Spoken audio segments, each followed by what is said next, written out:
The Valdorian warship dropped out of hyperspace above the small blue planet like a metal storm cloud. Captain Rexus stood on the bridge watching the planet slowly turn below them. His forearms crossed behind his back as he studied the readings on his screens. This world called Earth looked peaceful from space, but the scans showed something interesting. The beings living here had built cities and machines.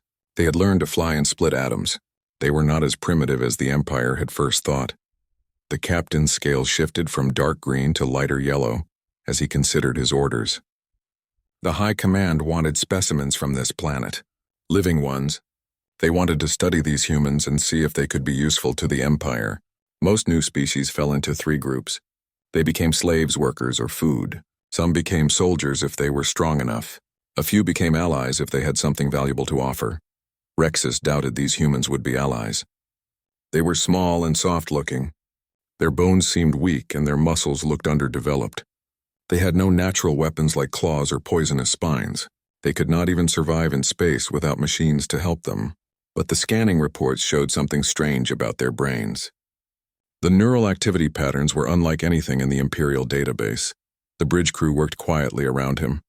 Most were Valdorians like himself, with thick-scaled skin and multiple arms. A few were from conquered species that had proven useful. The pilot was a Nexian with 6 eyes that could see in multiple light spectrums. The weapons officer came from a world where the gravity was 3 times normal, so her reflexes were incredibly fast. Lieutenant Corax approached with a data pad in his lower hands. His scales were still the dark blue of youth, even though he had served on dozens of raids. The young officer had proven himself capable during the conquest of the Helix Nebula systems. His promotion to boarding party leader had come after he successfully captured a crystalline hive queen without damaging her egg sacs. The datapad showed detailed scans of several human settlements. The beings seemed to cluster in large groups around sources of fresh water. They built structures that reached high into the sky but also dug deep underground. Their transportation systems moved millions of individuals every day in organized patterns. This level of coordination suggested either advanced hive mind abilities or sophisticated communication networks. Captain Rexus studied the population density maps with growing interest. Most species they encountered lived in small tribal groups or simple agricultural communities. These humans had created something more complex. Their cities housed more individuals than most entire conquered worlds. Yet there were no signs of the typical hive mind behavioral patterns. Each human seemed to act independently while still participating in larger group activities. The target zone had been selected by Imperial intelligence after monitoring the planet's communication networks for several months. The computers had identified an area with lower technology levels, but higher concentrations of physically capable individuals. The humans there seemed to spend time training their bodies and minds for combat scenarios. This suggested they might adapt well to Imperial military service if properly conditioned. Weather patterns over the target zone were ideal for a stealth landing. Cloud cover would hide their descent, and the local human governments had no orbital monitoring stations in that region. The boarding team could extract specimens and return to the ship without triggering any planetary defense responses. Not that these humans appeared to have weapons capable of threatening an Imperial warship. Corax reported that the boarding team was ready for deployment. 12 Valdorian soldiers equipped with stun weapons and capture nets. Standard extraction gear for dealing with primitive beings who had never encountered advanced technology. The plan was simple and efficient. Land near a human settlement. Capture several specimens of different ages and physical types. Return to the ship before local authorities could respond. The young lieutenant had studied the available data on human physiology and behavior patterns. These beings appeared to be social creatures who lived in family groupings. They showed protective instincts toward their young and elderly. This emotional attachment could be used to ensure cooperation during the capture process. Threaten one family member and the others would usually surrender without resistance. Captain Rexus approved the mission parameters and gave the order to proceed. The boarding craft launched from the main ship's docking bay and began its descent toward the planet's surface. Stealth systems engaged automatically as they entered the atmosphere. To any human detection equipment, they would appear to be nothing more than a small meteorite burning up during re-entry. The landing site was a forested area approximately 10 kilometers from the target settlement. Scans showed it was uninhabited by humans. but contained various animal species that would provide cover for their approach. The boarding team would march through the forest and reach the settlement during the local night cycle, when most humans would be sleeping. Rexus watched the mission unfold on his tactical displays. Everything proceeded according to plan for the first several hours. The boarding team landed successfully and began their approach march. Local wildlife fled from their presence but showed no signs of intelligence that might complicate the operation. The weather remained favorable, with thick cloud cover hiding any signs of their ship's presence in orbit. The human settlement appeared to be some kind of training facility. Groups of humans engaged in physical exercises and combat practice during their daylight hours. They seemed to focus on developing strength, speed, and tactical thinking. This was promising. Such specimens would be valuable for Imperial military units that needed disciplined soldiers who could follow complex orders. The boarding team observed the settlement for several hours before making their move. They identified the largest and most capable-looking humans and planned their capture strategy accordingly. The operation would begin during the deepest part of the local night, when human activity levels were at their lowest. Quick strikes on multiple targets would minimize the chance of organized resistance, but as Korax and his soldiers prepared to enter the settlement, they had no idea they were about to capture someone who would change everything they thought they knew about power and strength and wisdom. The human they selected as their primary target was sleeping peacefully in a simple building near the edge of the settlement. He appeared to be alone and would be easy to extract without alerting others. His name was Hyunwoo, and he was about to meet dragons. The capture happened so quietly that no one in the settlement knew anything was wrong until morning. Hyunwoo woke up in a metal room with walls that hummed with strange energy. The air tasted different and gravity felt slightly heavier than normal. Through a transparent barrier, he could see creatures that looked like walking lizards with 4 arms and thick-scaled skin. They were much larger than humans and moved with the confidence of predators. One of the creatures approached his cell and spoke in a language of clicks and hisses. After a moment, a mechanical voice translated the words into Korean. The creature wanted to know his name and what his function was in human society. Hyunwoo answered simply that his name was Hyunwoo, and he had been a soldier. The creature made notes on a device and asked more questions about human military capabilities. The questions continued for 3 days as their ship traveled through space. Hyunwoo learned that his captors called themselves Valdorians, and they ruled a large empire of conquered worlds. They captured beings from different planets to study them and decide how they could be useful. Most species became workers or soldiers or food for other creatures in the empire. A few became allies if they had valuable skills or technology. The Valdorian officer questioning him seemed puzzled by Hyunwoo's responses. Most captured beings either cowered in fear or raged against their captors. Hyunwoo simply observed everything around him and answered questions calmly. He asked his own questions about their technology and social structure. This seemed to disturb his captors more than fear or anger would have.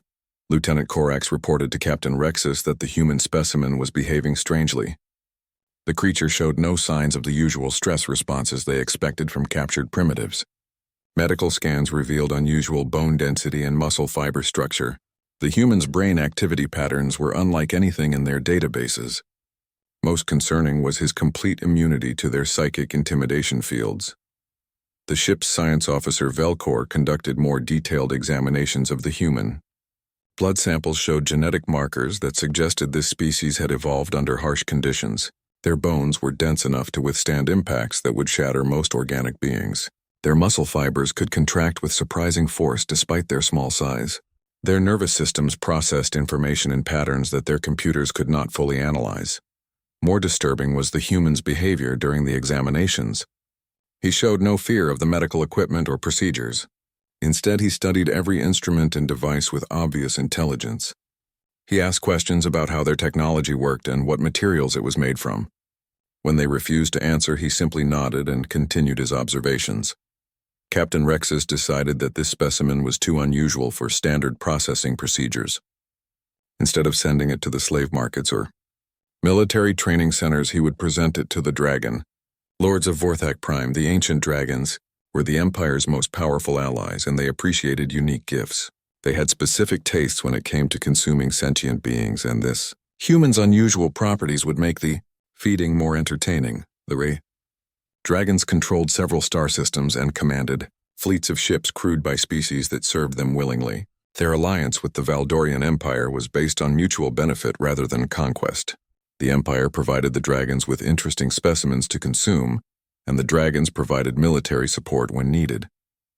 It was a relationship that had lasted for over 3 centuries.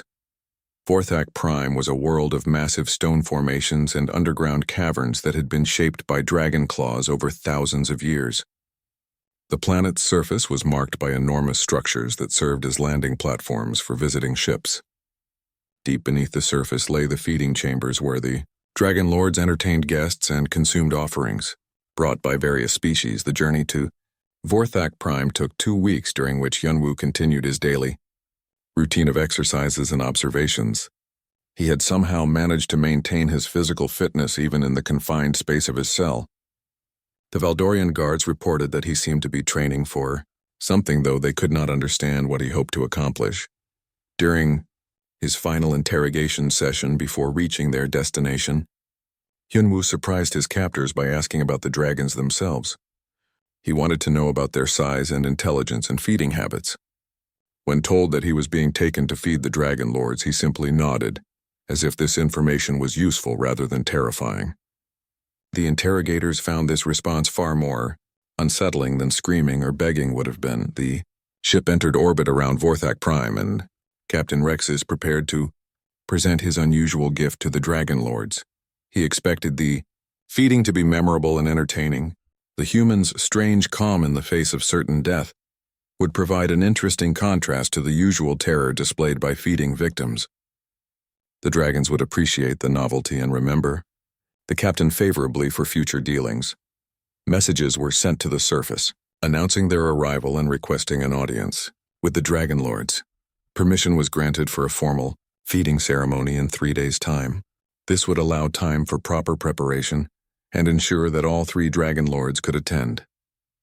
The main amphitheater would be prepared and invitations sent to Valdorian nobility and allied species representatives. As their ship descended toward the surface landing, Platform Hyunwoo stood at his cell window looking down at the alien landscape below. The massive stone structures and carved mountain faces spoke of incredible age and power. Somewhere in those ancient halls lived beings that had ruled this world since before humans learned to make fire. Soon he would meet them face to face. But neither the Valdorians nor the Dragon Lords had any idea what was about to happen when a human who carried the legends of Earth met the living dragons of an alien world. The dragon amphitheater was carved from living rock millions of years ago by claws that could slice through stone like water. 50,000 beings filled the massive circular arena to watch the feeding ceremony. Valdorian nobles sat in the highest seats while representatives from dozens of conquered species filled the lower levels. The air buzzed with excitement and anticipation as creatures from across the galaxy gathered to witness the Dragon Lords consume their offering. 3. Enormous platforms hung suspended above the arena floor, connected to the mountain walls by massive chains, forged from metal stronger than starship armor. On these platforms rested the Dragon Lords of Vorthak Prime in all their ancient glory. Lord Vorthak himself was the largest, measuring over 300 feet from nose to tail. His scales were deep black with edges that gleamed like polished obsidian. His eyes were pools of molten gold that had watched empires rise and fall. Thessarian, the middle Dragon Lord, displayed scales of silver blue that shifted color as she moved, like liquid metal flowing over her massive form. She was slightly smaller than Vorthak, but her intelligence was legendary even among her own kind. Ancient texts claimed she had memorized the complete history of every species the dragons had ever encountered. Her voice could speak in languages that had been dead for millennia. Kyraxis was the youngest Dragon Lord, but still older than most civilizations. His crimson scales burned like fire in the arena lighting, and his movements carried the eager energy of youth despite his centuries of life. He was known for his curiosity about new species and his willingness to experiment with different feeding methods. Today, he would likely be the first to approach their offering. Captain Rexus stood in the honor section reserved for those who brought gifts to the Dragon Lords. He felt satisfied with his decision to present the human here rather than sending it for standard processing. The unusual behavior and strange calm displayed by the specimen would surely provide entertainment worthy of dragon attention. Such favor could advance his career significantly within the imperial hierarchy. Below in the arena preparation chamber, Hyunwoo was given simple cloth pants to wear and told that his time had come. The guards who escorted him seemed nervous about entering the dragon feeding area. They had seen many creatures consumed over the years, and few met their end with dignity. Most begged and screamed and tried to flee until the dragons grew bored and ended their suffering quickly. The massive gates opened, with the grinding sound of ancient machinery, and Hyunwoo walked into the arena alone. The crowd fell silent as he emerged into the sunlight and stood in the center of the vast space. Instead of running or cowering, he simply looked up at the three dragon lords with calm interest. His posture was relaxed and confident, as if he were meeting old friends rather than facing certain death. Lord Caraxes was indeed the first to respond to this unusual behavior. The young dragon lord uncoiled his massive form and dropped from his platform to the arena floor, with an impact that shook the entire structure. His landing sent tremors through the stone that could be felt in the highest seats. As he approached the small human figure, his head lowered to examine this strange offering more closely. What happened next had never occurred in the thousands of years of dragon feeding ceremonies. Instead of backing away or showing fear, Hyunwoo took 3 deliberate steps forward and placed his hand on the dragon's enormous snout. The contact sent visible shockwaves through Caraxes' entire body, and his golden eyes widened with something that looked remarkably like recognition or surprise. The arena fell into complete silence as the dragon pulled his head back slightly, tilting it as if trying to understand what he was seeing. Hyunwoo began speaking in his native Korean language, his voice carrying clearly across the vast space. The universal translator struggled to process his words, but the tone was unmistakably that of someone addressing an equal, rather than showing submission to a predator. Caraxes made a sound that no one in the arena had ever heard before. It was a low rumbling that seemed to come from deep within his massive chest. The sound was not threatening or aggressive, but almost gentle, like the purring of some enormous cat. His great head moved closer to the human again, as if drawn by some invisible force he could not resist. The other 2 dragon lords watched this unprecedented scene with growing fascination. Lord Vorthak raised his ancient head and studied the small figure standing fearlessly beside Caraxes. Something passed between the eldest dragon and the human that transcended language and species. Recognition flickered in those molten gold eyes, as if awakening from a long dream. The Sarian descended from her platform with fluid grace, her silver scales catching the light as she moved. As she landed beside Caraxes, her voice rang out across the arena, speaking in the ancient dragon tongue that few other beings could understand. Her words were translated moments later by the arena systems. She said that this being carried something familiar in his mind and spirit. The crowd began to murmur nervously as it became clear that something very different was happening. This was supposed to be a feeding ceremony, but the dragons showed no signs of hunger or aggression toward their offering. Instead, they seemed drawn to the human in ways that none of the spectators could comprehend. Some of the Valdorian nobles began to look uncomfortable in their seats. Hyunwoo continued speaking to the dragons in his calm, steady voice. He told them about the legends his people carried about great flying serpents with wisdom beyond mortal understanding. He described how every human culture had stories of dragons who controlled the elements and judged the hearts of men. He spoke of beings who hoarded not just treasure but knowledge, and who tested heroes to see if they were worthy of great power. Lord Vorthak finally descended to join his companions on the arena floor. The eldest dragon lord moved with deliberate dignity befitting his age and status. As he approached the human, his voice carried the weight of centuries when he spoke. He said that this small being knew things about dragons that even they had forgotten about themselves. The human carried memories that went back to the very beginning of their kind. The revelation that Earth mythology contained accurate descriptions of dragon-like beings sent shockwaves through every level of Valdorian society. Within hours of the arena, incident reports were flooding back to the Yain imperial capital, describing the unprecedented behavior of the dragon lords. Never before had they refused a feeding ceremony or shown such interest in preserving a specimen meant for consumption. Hyunwoo found himself housed in chambers within the Dragon Mountain fortress that had never before been occupied by any non-dragon being. The rooms were carved from solid stone and scaled to accommodate beings much larger than humans. Ancient tapestries hanging on the walls depicted dragon history going back millions of years. The artwork showed dragons interacting with various species across the Galaxian roles of teachers, guardians, and judges. Lord Thessarian spent hours each day speaking with the human about Earth legends and their remarkable accuracy. Yunwu described Chinese dragons who controlled weather and brought good fortune to those who honored them.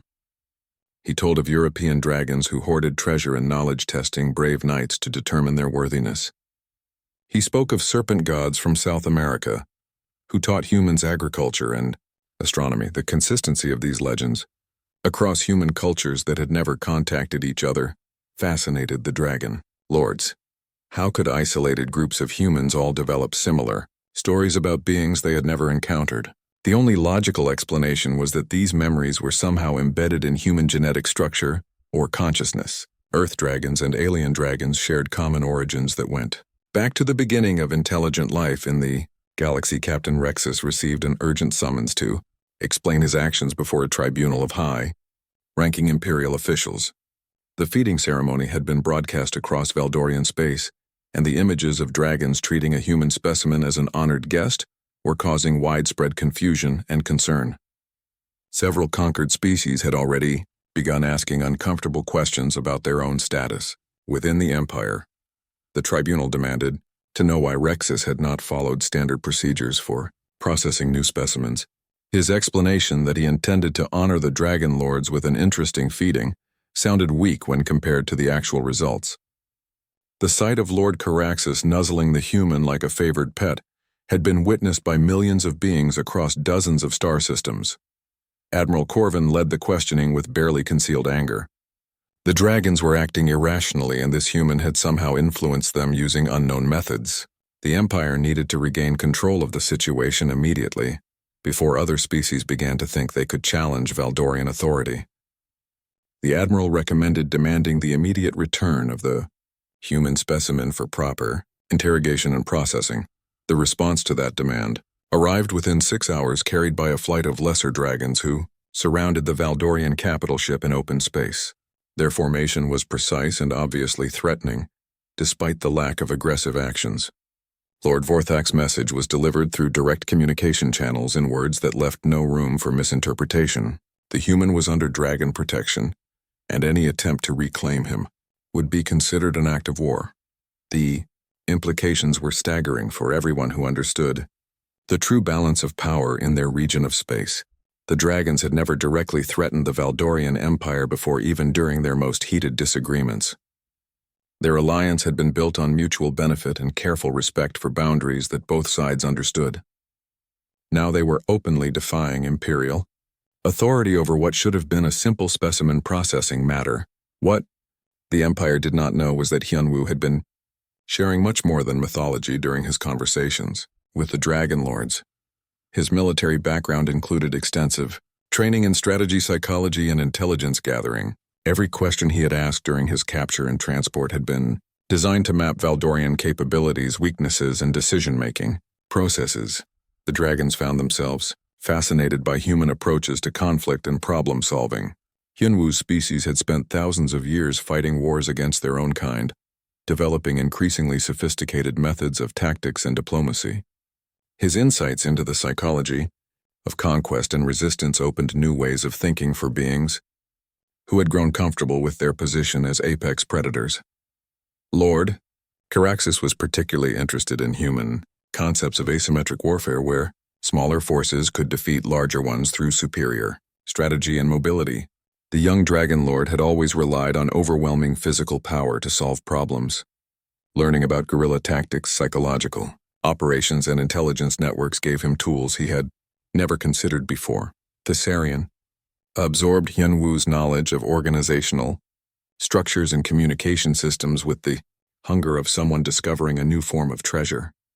Human civilizations had developed complex methods for coordinating the actions of millions of individuals without requiring hive mind connections.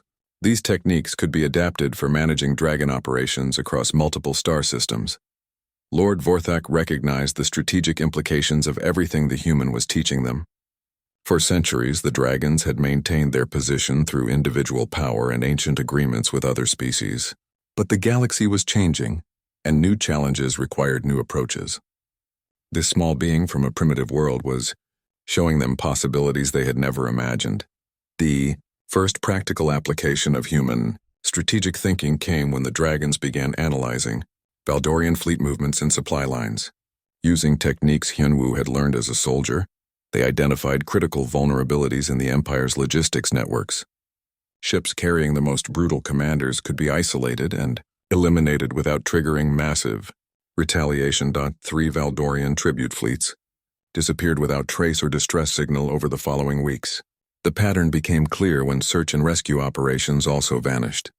Someone with detailed knowledge of Imperial personnel files was coordinating these attacks. Ships commanded by officers known for treating conquered species with relative fairness were allowed to pass, unmolested. The dragons were implementing human concepts of selective pressure to modify Valdorian behavior without triggering full-scale war. By targeting only the most oppressive elements within the Imperial military, they were creating incentives for more moderate policies. It was a sophisticated approach that combined dragon capabilities with human psychology in ways that neither species could have achieved alone. Emperor Vorthak himself traveled to Vorthak Prime with the largest escort fleet ever assembled for a diplomatic mission. 200 warships accompanied the Imperial flagship as it entered the Dragon system. The show of force was intended to remind the Dragon Lords of the Empire's military superiority and convince them to return to their traditional alliance. Instead, it had the opposite effect of demonstrating exactly how much the Valdorians depended on intimidation to maintain control. The meeting took place in the same arena where Hyunwoo had first encountered the dragons, but now the dynamic was completely different. The 3 Dragon Lords positioned themselves as equals to the Emperor, rather than accepting their traditional subordinate roles. They did not bow or show the usual signs of respect that other species offered to Imperial authority. Instead, they waited calmly for the Emperor to state his business. Hyunwoo stood beside the Dragon Lords throughout the confrontation, no longer a captive or curiosity, but clearly occupying some undefined position of authority. His presence was a constant reminder that the balance of power had shifted in ways the Empire did not fully understand. The human wore simple robes provided by the dragons and carried himself with the confidence of someone who knew he was protected by beings more powerful than any Imperial fleet. The Emperor's opening demands were predictable and revealed how little the Valdorians understood about what was actually happening. He wanted the human returned immediately for proper processing and interrogation. He demanded explanations for the attacks on Imperial shipping and assurances that such incidents would not continue. He threatened to revoke the dragons' territorial autonomy if they did not comply with his orders. Lord Vorthak's response was delivered in a voice that had commanded respect for millions of years before the Valdorian Empire existed. The dragons had been reminded that strength without wisdom inevitably led to downfall. They had decided to take a more active role in shaping the future of their region of space. The old agreements between dragons and Valdorians were no longer adequate for changing circumstances. The true scope of those changes became apparent when Caraxes demonstrated abilities that the Valdorians had never witnessed before. With Hyunwoo speaking quietly beside him, the young Dragon Lord projected detailed holographic displays showing the locations and movements of every Valdorian fleet in the sector. The intelligence-gathering network that created these displays had been operating for decades, but never organized with human strategic methodology. The dragons had always possessed formidable information collection capabilities through their various allies and agents across the galaxy, but they had never systematically analyzed and applied that intelligence in coordinated operations. Now they were tracking, predicting, and manipulating Imperial fleet movements with accuracy that bordered on prescience. The missing Valdorian ships had been eliminated with surgical precision that avoided escalating to full-scale war. Emperor Vorthak tried to reassert Imperial authority by ordering his escort fleet to demonstrate superior firepower through the destruction of several uninhabited asteroids in the system. The display was impressive but ultimately irrelevant, given what the dragons had already proven they could accomplish. Making ships disappear was more effective than destroying them in obvious attacks that would justify massive retaliation. Hyunwoo addressed the Emperor directly for the first time during the meeting. His voice carried clearly across the arena as he explained fundamental principles that the Valdorian Empire had never learned. Conquest through superior force could establish control, but it could not maintain stability over time. Every empire that relied purely on intimidation eventually collapsed under its own weight when subject peoples found ways to resist or escape. The Human described historical examples from Earth where smaller forces had defeated larger ones through patience, intelligence, and superior strategy. Empires that lasted for centuries were those that learned to govern through cooperation rather than oppression. The Valdorian approach of ruling through fear would ultimately fail because it created enemies faster than it could eliminate them. Disturbing for the emperor was Hyunwoo's obvious knowledge of imperial weaknesses and internal politics. The Human spoke about corruption among provincial governors, inefficiencies in the supply chain, and growing resentment among conquered species. This information could only have come from sources deep within the imperial administration, which meant the dragons had infiltrated Valdorian society far more thoroughly than anyone suspected. The meeting ended without resolution as both sides recognized that fundamental changes were already underway regardless of what agreements might be reached. The emperor returned to his fleet and departed the system, but his threats of military action rang hollow. Everyone present understood that the dragons now held advantages that made traditional conquest impossible. Over the following months, the selective pressure campaign against Valdorian shipping continued with increasing sophistication. Officers known for brutal treatment of conquered peoples found their ships disabled and their crews transported to remote prison colonies. Commanders who showed mercy and fairness discovered that their supply lines remained intact and their missions proceeded without interference.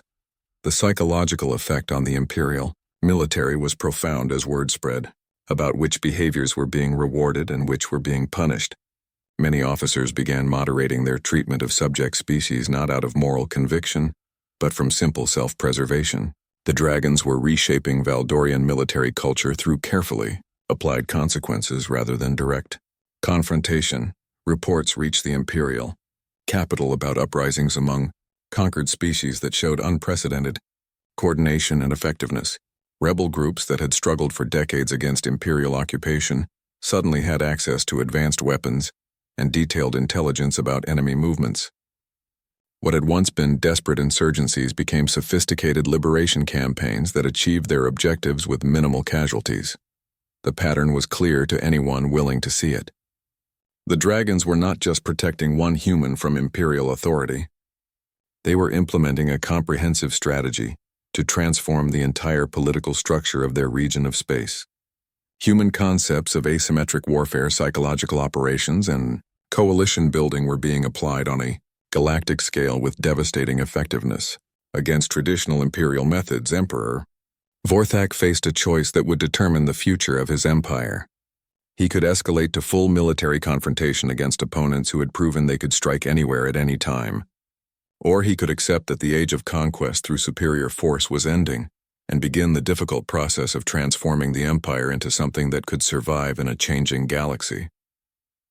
The final confrontation came not through military action, but through the complete exposure of imperial vulnerabilities that the dragons had been quietly mapping for years.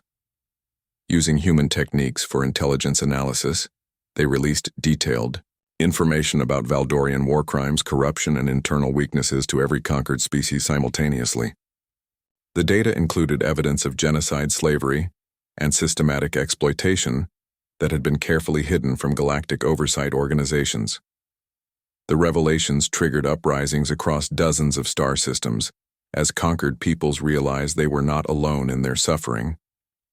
More importantly, they now had proof that the Empire's military forces were stretched thin and vulnerable to coordinated resistance. What had seemed like an unbeatable opponent was revealed to be a hollow structure maintained through fear and deception. Emperor Vorthak watched his empire crumble as system after system declared independence or aligned themselves with the growing coalition of liberated worlds. His military commanders reported that their forces were demoralized and unwilling to fight wars they now understood were unjust. Many officers had begun defecting to join the liberation forces, rather than continue serving an empire built on oppression. The Dragon Lords sent their final message to the imperial capital through official diplomatic channels, rather than secret communications. The old order was ending. Whether the Valdorians chose to adapt or be swept aside by historical forces they could no longer control. The choice was simple: join the emerging confederation of free worlds as equal partners or face complete isolation and eventual collapse. The message was signed not just by the three Dragon Lords but by Hyun-woo as the official representative of Earth and humanity. His species was claiming a place on the galactic stage despite their primitive technology and recent discovery.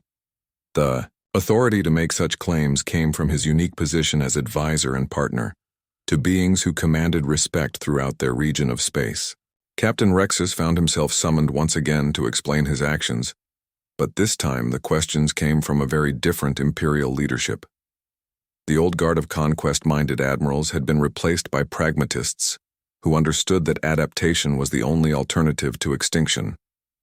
They wanted to know everything about the human who had somehow triggered the transformation of galactic politics. The captain's report described a being who showed no fear in the face of superior power and asked strategic questions that revealed deep understanding of organizational psychology. The human had somehow recognized that the Dragon Lords possessed capabilities far beyond what they typically displayed. More importantly, he had offered them new ways of thinking that enhanced their natural abilities exponentially. The Valdorian Empire officially requested terms for joining the emerging Confederation of Free Worlds 3 months after the intelligence revelations began triggering widespread uprisings. The negotiations took place on a neutral world, with representatives from dozens of species that had suffered under Imperial rule. The discussions were tense and difficult as centuries of oppression could not be easily forgiven or forgotten. Hyun-woo participated in the negotiations as both Earth's representative and as a special advisor to the Dragon Lords. His role was unprecedented in galactic diplomacy, as he spoke for a species that had not yet achieved interstellar travel while simultaneously wielding influence with some of the most powerful beings in known space. The combination of human strategic thinking and dragon capabilities had created a new form of political authority. The terms offered to the Valdorian Empire were more generous than they deserved, but practical for creating long-term stability. Former imperial territories would become autonomous regions with local self-government. Valdorian citizens would be free to participate in the Confederation, but could not hold positions of authority over non-Valdorian populations for at least a generation. Reparations would be paid to formerly enslaved species through technology transfers and economic assistance. Most importantly, the agreement established new principles for interspecies relations based on cooperation rather than conquest. Military conflicts would be resolved through mediation and economic sanctions rather than invasion and occupation. Species that achieved interstellar capability would be welcomed as equal partners regardless of their technology level or physical characteristics. The signing ceremony took place in the Dragon Amphitheater, where everything had begun. Representatives from across the galaxy gathered to witness the end of the conquest era and the beginning of something entirely new. The Valdorian Emperor signed the documents with obvious reluctance, but growing understanding that this was the only path forward for his people. Lord Vorthok spoke for the Dragon Lords during the ceremony, explaining how their perspectives had been transformed by contact with human strategic thinking. Dragons had always possessed great power, but humans had taught them how to use that power wisely. The combination of ancient wisdom and innovative approaches created possibilities that neither species could have achieved alone. Hyun-woo's final speech at the ceremony was broadcast across the galaxy to billions of beings who had lived under imperial oppression. He spoke about the universal desire for freedom and dignity that existed in every intelligent species.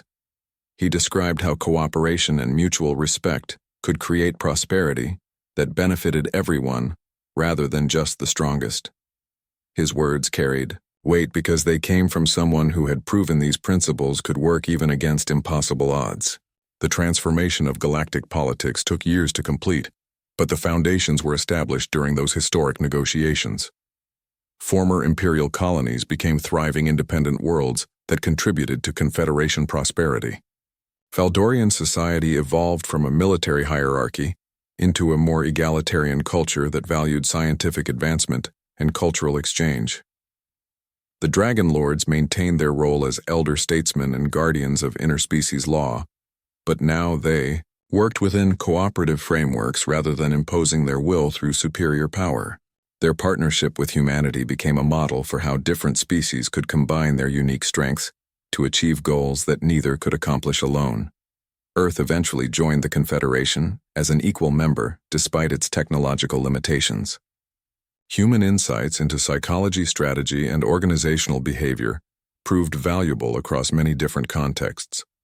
More importantly, the human example of facing overwhelming odds with courage and intelligence inspired other species to believe that positive change was possible even in the darkest circumstances. Hyun-woo returned to Earth briefly to help his species prepare for galactic citizenship, but he spent most of his time traveling between worlds as an ambassador and mediator.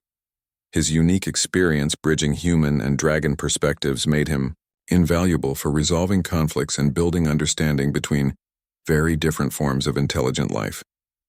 The age of conquest through superior force had ended not through military defeat, but through the demonstration that cooperation could achieve better results for everyone involved.